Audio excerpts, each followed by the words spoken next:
take Wilson back to the vets just for a checkup. But the sad news is that the vet has said that he's got to wear the cone of shame again for another week, only at night time or if we leave him on his own for any period of time. But it's basically to stop him licking his own bits, which seems a bit unfair because if I could lick my own bits, I'd probably want to do it all the time. But that's another story altogether. Anyway, a couple of stories in F1 today, F1 news.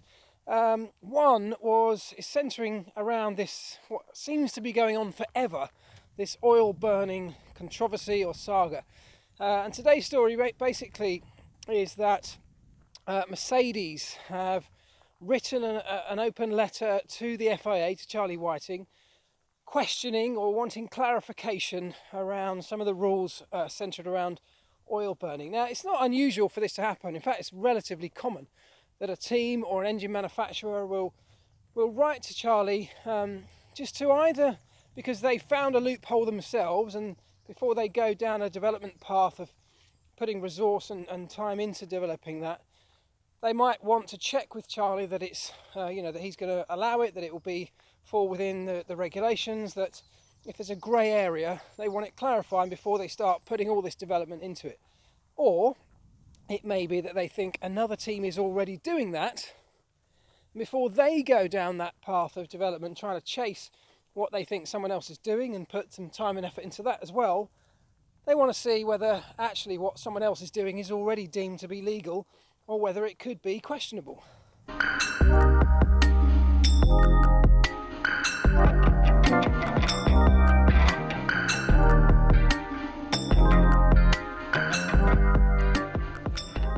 This time it seems to be that Mercedes high-performance powertrains have written a letter to Charlie asking whether certain elements of the power unit fall under the Article 20 of the tech regs, which, if you remember, is that regulation that has been tightened up this year and again previously midway through last year, centred around oil burning. It's the regulation that states how much oil you can consume throughout a Grand Prix, what kind of oil tanks, what type of oil you must use, that you must only use one type of oil.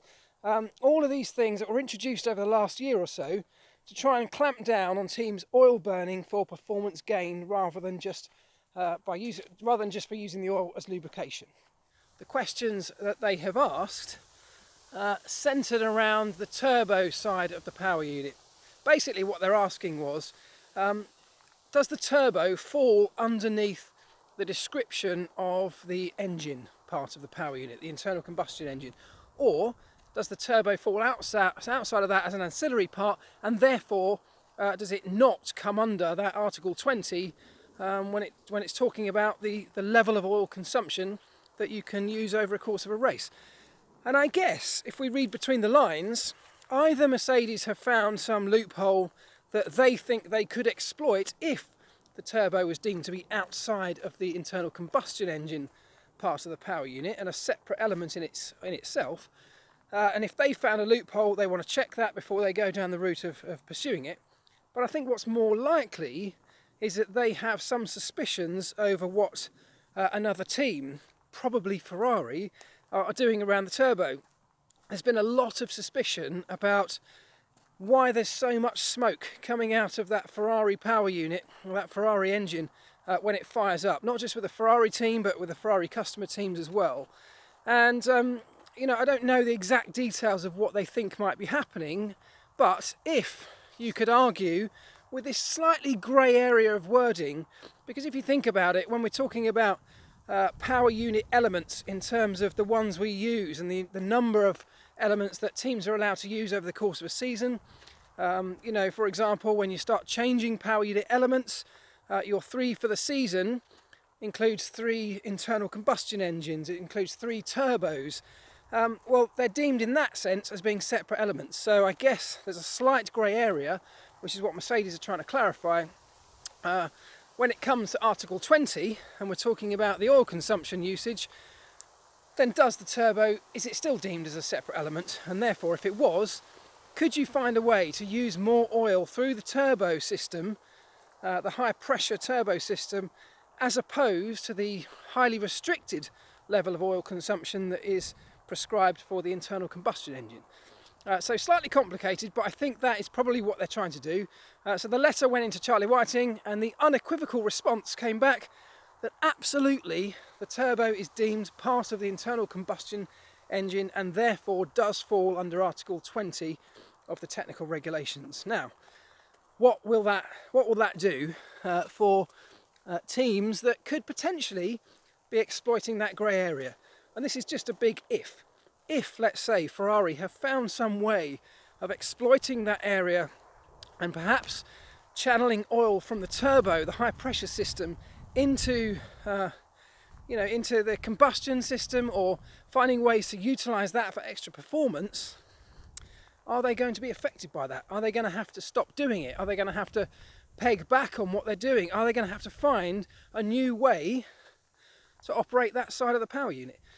Big speculation at the moment, but it's certainly prompted a few raised eyebrows amongst the paddock and amongst the Formula One fraternity as to why all of a sudden this Mercedes letter has gone in, and being done very, very publicly as well. Mercedes specifically put in their letter that they're happy for the responses to be shared amongst all other power unit suppliers. One to keep an eye on.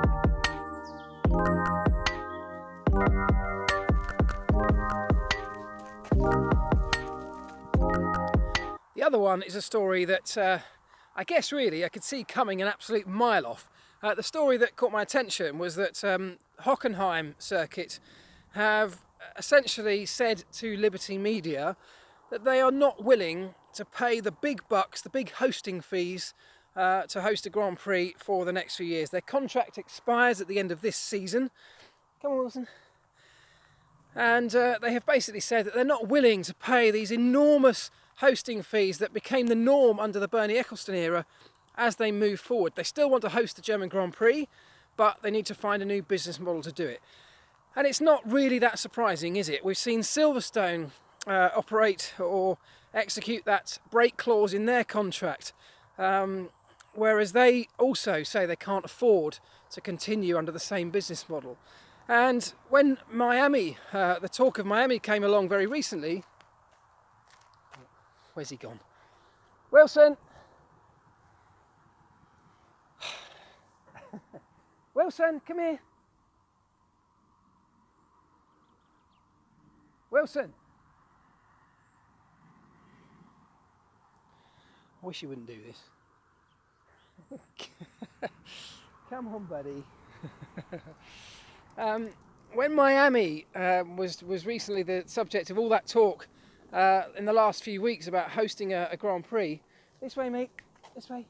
Come on. When you read into the stories, sorry, there's rabbits running around all over the place here, and Wilson just does not know where to look.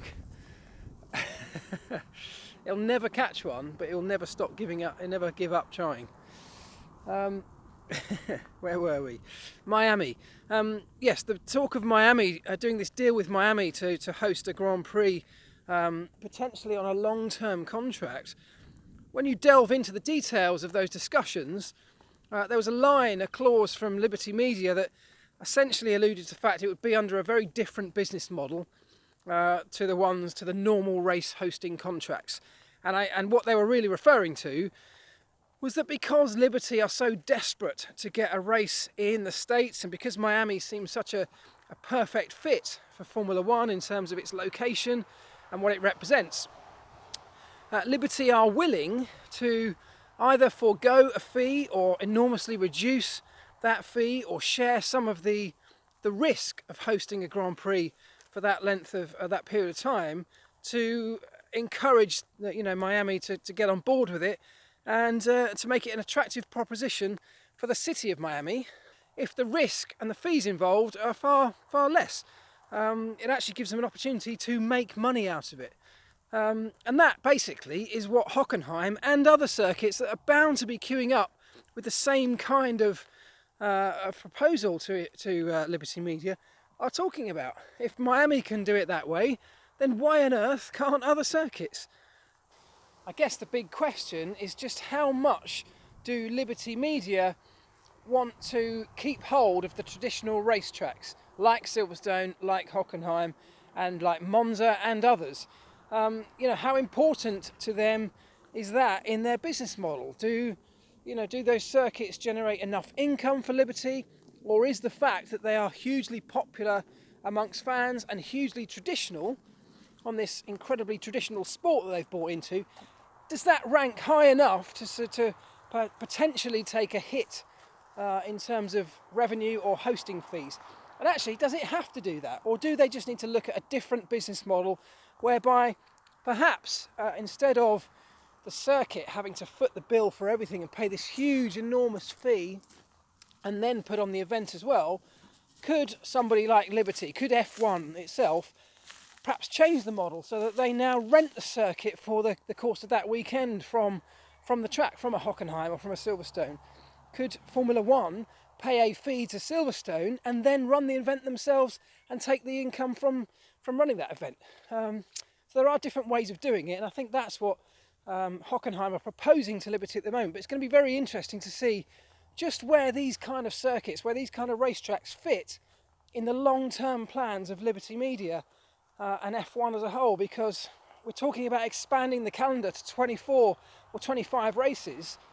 Well, what is that going to look like? Is that going to be 25 modern Hermann Tilke circuits? Or is it going to incorporate the ones we all love and know from many, many years gone by? It's quite an interesting time, I think. Liberty are under quite a few pressures from different sides on this and a number of issues at the moment. I think it's a really telling time, or it will be a really telling time, to see how Liberty deals with all this. 2021 is looming, of course.